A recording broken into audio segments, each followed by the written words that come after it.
جی، جس چیز کی نشاندہی کی تھی، جس بات کی نشاندہی کی تھی جی کہ 27 جون کو سپریم کورٹ آف پاکستان پوچھ سکتی ہے جناب کے نئے وزیر اعظم راجہ پرویز اشرف صاحب آپ خط لکھیں گے سوئس اتھارٹیز کو یا نہیں لکھیں گے. آج ان کو پیغام پہنچا دیا گیا تھرو دا اٹارنی جنرل اور ان سے کہا گیا ہے جناب کہ آپ خط لکھیں گے یا نہیں لکھیں گے، ذرا وزیر اعظم صاحب سے پوچھ کے بتائیں. وزیر اعظم راجہ پرویز اشرف صاحب سے پوچھ کے بتائیں، جن کو پرنس آف ڈارکنیس بھی کہا جاتا ہے، جنہوں نے آتے ہی کچھ ہی دنوں میں ایک اور تحفہ عوام کو دیا. انہوں نے بجلی مہنگی کر دی، جو بجلی آگے ہی آتی نہیں ہے اور جو آتی بھی ہے 2-4 گھنٹے کے لیے اس کو بھی مہنگا کر دیا مزید انہوں نے. اور اس کے علاوہ جو رینٹل پاور پلانٹس میں ان کے ساتھ ہوا جی، جو انہوں نے عوام کے ساتھ کیا وہ بھی آپ کے سامنے ہے. ان کو لقب ملا راجہ رینٹل کا. بات کرتے ہیں فروغ نسیم صاحب سے. فروغ نسیم صاحب سے پوچھتے ہیں جی کہ ان کی کیا ان پٹ ہے، ابھی the count down has begun یا نہیں، یا ابھی بھی کوئی ڈیلیئنگ ٹیکٹکس استعمال کیے جائیں گے، کانسٹیٹیوشنل امینڈمنٹس لانے کی کوشش کی جائے گی، یا کوئی آرڈیننس آئے گا جس کی وجہ سے یہ اختیارات جو سپریم کورٹ کے پاس ہیں کانٹیمپٹ کے وہ ہدف کر دیے جائیں، ختم کر دیے جائیں. میں معذرت چاہتا ہوں جی ایگزیکٹ ورڈز کیا ہوں گے لیگلی، میں وہ آپ سمجھ گئے ہیں میں جو کہنا چاہ رہا ہوں جی.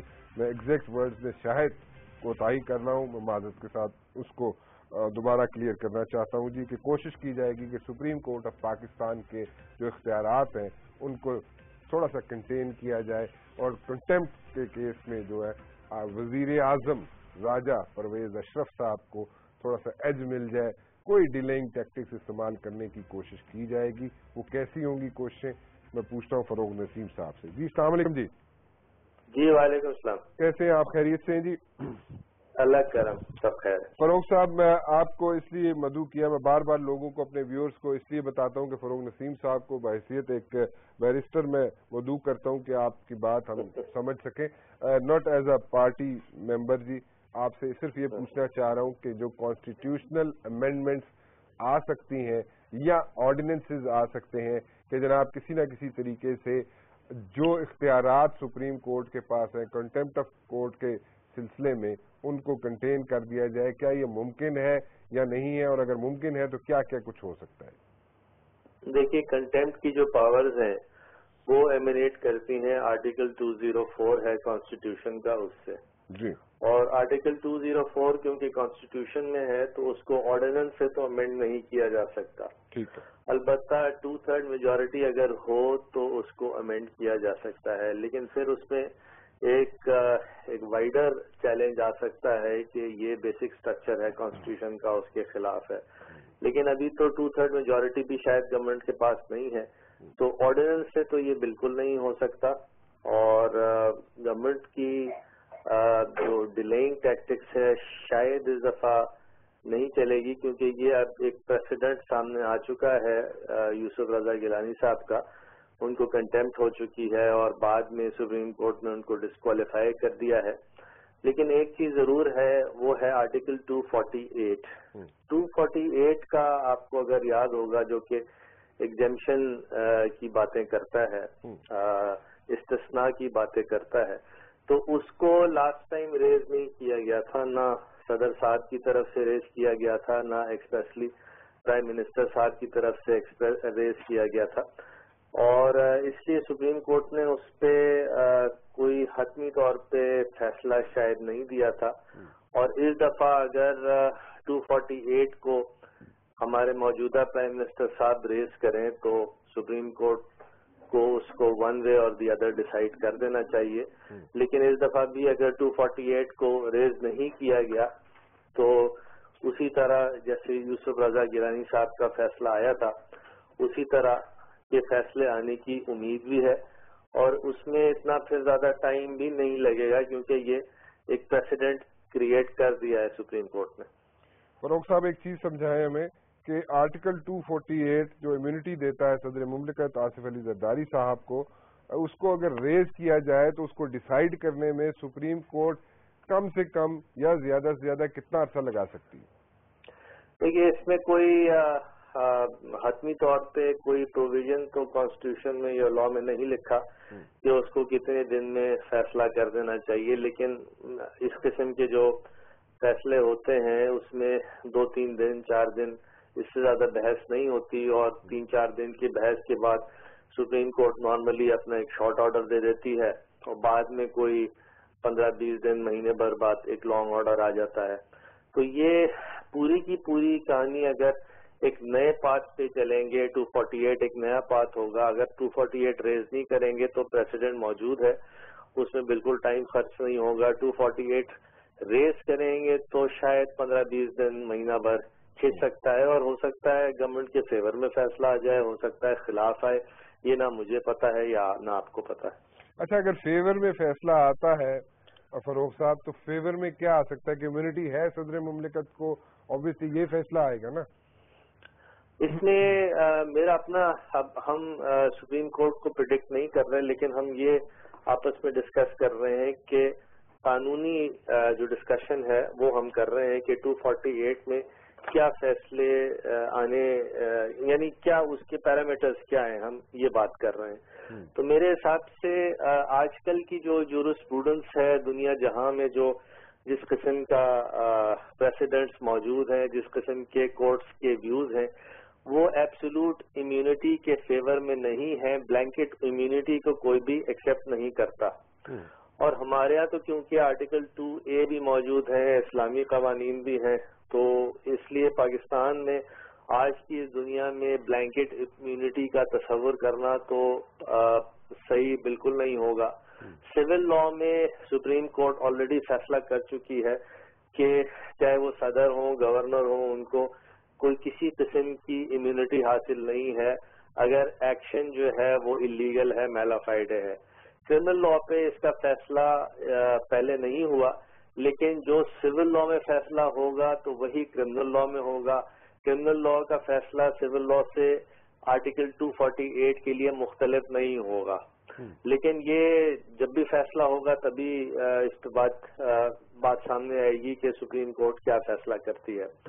تو جو دنیا بھر کی جو جورسپروڈنس موجود ہے اس کے حساب سے تو مجھے نہیں لگتا کہ امیونٹی کا گراؤنڈ جو ہے وہ سپریم کورٹ، آج کی سپریم کورٹ تسلیم کرے گی. ٹھیک ہے. سو اگر میں یہ کہوں تو مجھے ذرا کریکٹ کر دیجئے کہ اگر میں غلط کہہ رہا ہوں. اگر یہ کہا جائے کہ جناب نئے وزیر اعظم راجہ پرویز اشرف صاحب کے پاس گنے چنے دن ہیں، 1.5 سے 2 مہینے 2.5 مہینے کے اندر اندر ان کا بسترا گول ہو سکتا ہے، اور ابھی کاؤنٹ ڈاؤن شروع ہو چکا ہے آج سے، تو یہ غلط ہوگا یا درست، یا کیسے اس کو لیں گے آپ؟ مشکل میں تو کافی مشکل سوال تو یہ ہے، کیونکہ دیکھیے ایک طرف اب بالکل ہم یہ لیگل ٹیکنیکل بحث کر رہے ہیں کہ ایک طرف تو پارٹی کے صدر صاحب ہیں جن کی کلیئرنس سے ہی وہ پرائم منسٹر بنے ہیں، پھر ساتھ ساتھ سپریم کورٹ کا آرڈر موجود ہے. سپریم کورٹ نے اس آرڈر کو ریویو بھی نہیں کیا، اپنے آرڈر کو اپہولڈ کیا، پھر کنٹیمپٹ میں بھی اپہولڈ کیا، اور یہی کہا کہ بھی خط لکھے نہیں تو کنٹیمپٹ ہے. تو یہ بات تو بالکل رائٹنگ آن دا وال ہے، اور میرے خیال میں راجہ صاحب سمجھدار آدمی ہیں، یہی سب سمجھ کے آئے ہیں، اور وہ کیسے اس کو ٹیکل کریں گے مجھے تو نہیں سمجھ میں آتا، بڑی مشکل ہوگی ان کے لیے. آپ کے خیال میں راجہ صاحب سمجھدار آدمی؟